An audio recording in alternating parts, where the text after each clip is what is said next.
Magandang araw mga kaibigan.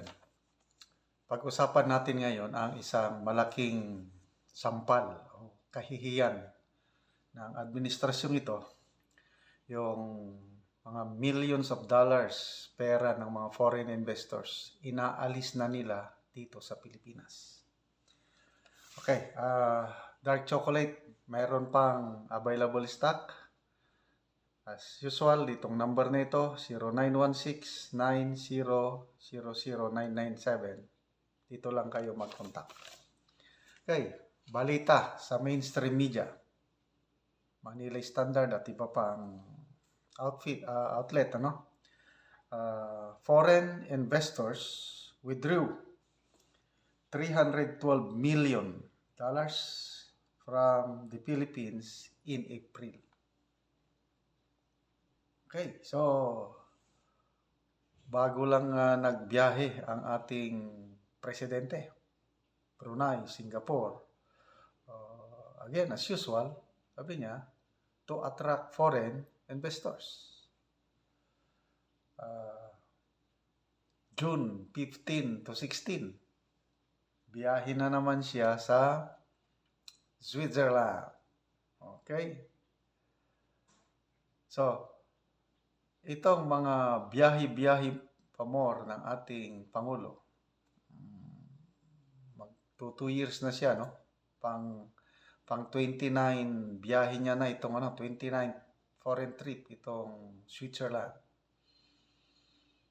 Wala na, ito na yung masakit na katotohanan na poros pledges lang ang ganansya. Poros pledges lang ang pinagmamayabang ng administrasyon. Kaya lang yung actual investment umaalis pa nga. So, for the month of April, $312 million. Ito, data po ito ng Bangko Sentral ng Pilipinas. Noong March, sa data ng Bangko Sentral, meron ding inalis na pera, $236 million. So, ano to? 312 plus 236, $548 million ang umalis na pera ng mga foreign investors for March and April. Okay, in fairness, yung first 4 months, meron ding pumasok. Kaya lang ang pumasok, net inflow kung tawagin is only $65 million yung pumasok yung first few months. Kaya lang pagdating ng March, nag-alisan na, tumaas pa sa April. So ano ang dahilan bakit umaalis o inaalis, wini-withdraw ng mga investors ang kanilang pera, lalo na ito sa stock exchange, yun na, bumababa ang Philippine stocks. 3 days ago, sabi ni Atty. Roque, bumaba ng 45 points ang Philippine stock. Yan daw ang isa sa pinaka mataas na pagbaba ng Philippine stock. Sinasabayan pa ito ng pag-depreciate ng peso. Halos mag 60 pesos na ang peso to dollar rate exchange ngayon. So, ano na ang nangyayari sa ating bansa? Okay. Ang isa pang dahilan is yung high inflation. Anytime lalabas na ang data ng Philippine Statistics Authority, but ang Bangko Sentral may projection na. Ang projection is baka abot ng 4.5% ang inflation for the month of May. Mas mataas ito noong April is 3.9%.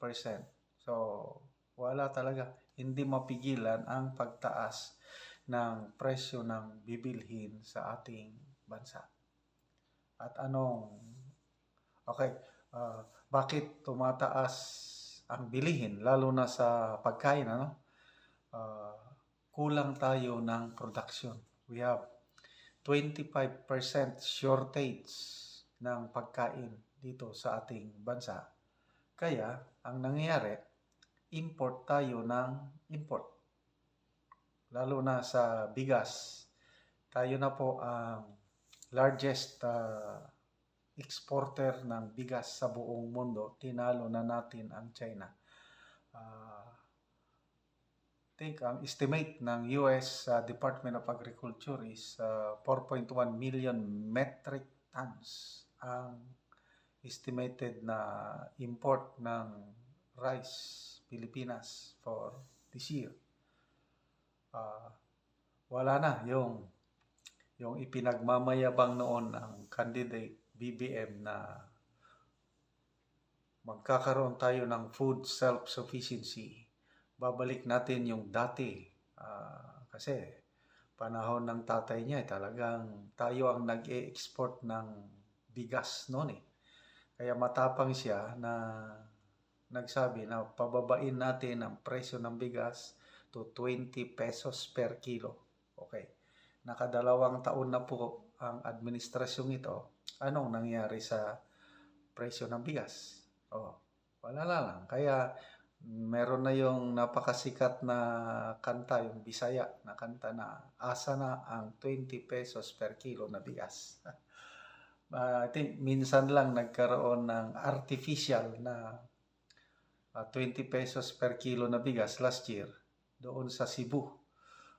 Gimmick ni Speaker Martin Romualdez, nagpunta doon, nagbenta ng 20 pesos per kilo ng bigas. Sana naging tuloy-tuloy yun.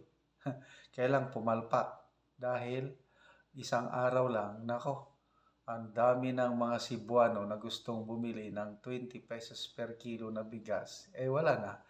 Malulugi na ang Cebu Provincial Government kasi subsidize yun .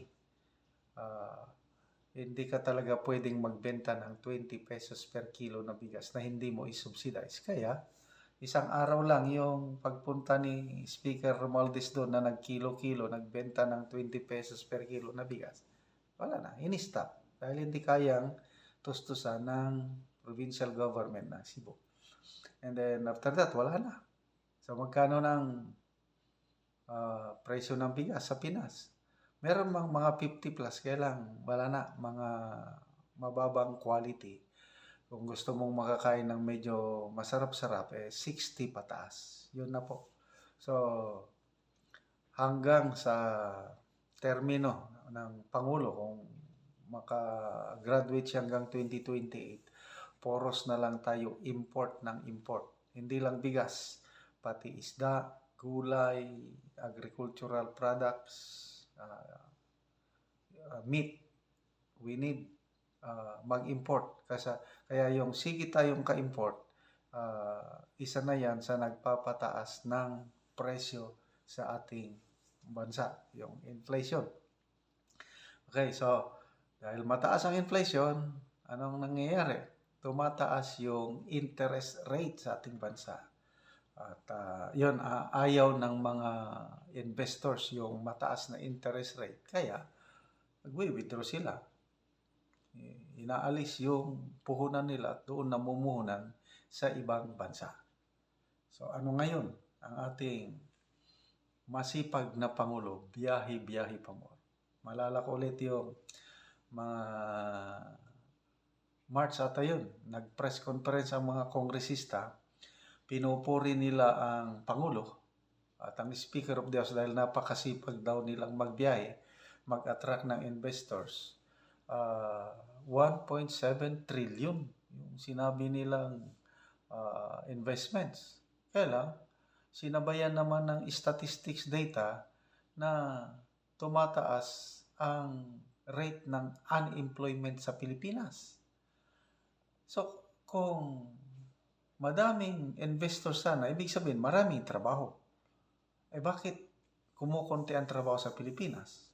Ibig sabihin, konti ang investors. Kaya, I don't know, magtiis na lang tayo. Yun na yung premyo natin for trusting sa candidate na Bongbong Marcos Jr. Naniwala tayo na mag-create siya ng maraming trabaho. Uuwi na ang mga OFWs at giginhawa na, bayan babangon muli. Ang nangyayari ngayon, I don't know, bumabaon na paurong ang ating bansa.